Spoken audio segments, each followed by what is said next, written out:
ಇದು ನಮ್ಮ ತಾತಂದಿರ pump set house.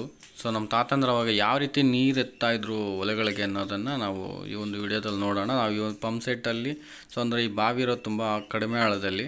So ಅದು ಯಾವ ರೀತಿ ಸಿಸ್ಟಮ್ ಇತ್ತು ಅಂದರೆ ಸೊ ತುಂಬ ಡಿಫ್ರೆಂಟಾಗಿರ್ತಕ್ಕಂಥ ಸಿಸ್ಟಮನ್ನು ಅವ್ರು ಅಳವಡಿಸ್ಕೊಂಡಿದ್ರು. ಬಟ್ ನಾವೀಗ ಅದೇ ಬಾವಿಗೆ ಹೊಸ ಒಂದು ಸಿಸ್ಟಮನ್ನು ಅಪ್ಲೈ ಮಾಡ್ಕೊಂಡಿದ್ದೀವಿ. ಸೊ ಅದು ಯಾವ ರೀತಿ ಅಂದರೆ ನಾವು ಜಸ್ಟ್ ಒಂದು ಸಬ್ಮರ್ಸಿಬಲ್ ಮೋಟರ್ಸನ್ನು ಬಿಟ್ಕೊಂಡು ಸಪ್ಲೈ ಮಾಡ್ತಾಯಿದ್ವಿ. ಆವಾಗ ಅವರು ಏತ ನೀರಾವರಿ ಪದ್ಧತಿನ ಇದೇ ಬಾವಿ ಮುಖಾಂತರನೇ ಮಾಡಿರ್ತಕ್ಕಂಥ ಸಿಸ್ಟಮ್ಮು ಇದೆ. ಸೊ ಈಗ ತುಂಬ ಆಳದಿದೆ. ಈ ಪ್ರೆಸೆಂಟು ಮಳೆ ಇಲ್ದಿದ್ದ ಕಾರಣ ನೀರು ತುಂಬಾ ಒಳಕೋಗಿದೆ. ಮೊದಲು ಮೇಲೆ ಕಟ್ಟಡ ಮುಚ್ಚಿ ಅಂದರೆ ಬಾವಿನೇ ಸಂಪೂರ್ಣ ಮುಚ್ಚೋ ರೀತಿ ನೀರಿತ್ತು.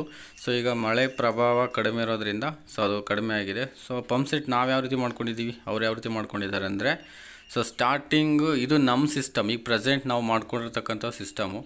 ಸೊ ಅದಕ್ಕೆ ಒಂದು ಸಿಂಗಲ್ ಪೇಸ್ ಸ್ಟಾರ್ಟರು ಪ್ರಿವೆಂಡರನ್ನು ಫಿಟ್ ಮಾಡಿಕೊಂಡು ಸಬ್ಮರ್ಸಿಬಲ್ ಮೋಟ್ರ್ ಬಿಟ್ಕೊಂಡು ಸೊ ಅದರಲ್ಲಿ ನಾವು ಸೊ ನೀರನ್ನು ಮೇಲಕ್ಕೆ ಎತ್ಕೋತಾ ಇದ್ವಿ. ಬಟ್ ಲಾಸ್ಟ್ ಅಂದರೆ ಕಳೆದ ಒಂದು ದಿನಗಳಲ್ಲಿ ತಾತಂದಿರು ಮಾಡ್ತಕ್ಕಂಥ ಕೆಲಸ ನೋಡಿ. ಈ ಒಂದು ಇದು ಪಂಪ್ ಗುಂಡಿ ಇದು.